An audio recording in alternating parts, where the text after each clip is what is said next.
जय गुरुदेव, जय जोहार, जय माता दी। परम पूज्य गुरुदेव वन्नी माता जी के सानिध्य में वो संत ऋषि के वाणी ला सुनथन और जीथन। बिन सुल के जिंदगी में ठन सुर के सुल मिलाथन और मानुष जिंदगी ला सफल बनाथन। और ये न हिम्मत के 9वां दिन में का बताथे गुरुदेव सुनथन।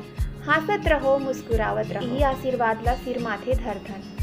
उठो, जागो, जब तक लक्ष्य नहीं पहुँचे हन तब तक झन रुको। दूसर मन के निंदा आलोचना ले घबरावो झन। दुनिया मा उकसैया मन के बात ल कान नी देवो, बस आगू बढ़त रहो। ऑन रही के अपन काम मा लगे रहो, यही सबले बड़े ताकत है। इनकी माँ उतार चढ़ाव आवत रही थे, फिर भी मुस्कुरावत रहो, मुस्कुरावत रहो, यही सबले बड़े गहना है। मुख मा हंसी नहीं है, मुस्कुराहट नहीं है, ओकर का काम अपन मन के शक्ति ला मजबूत करना है।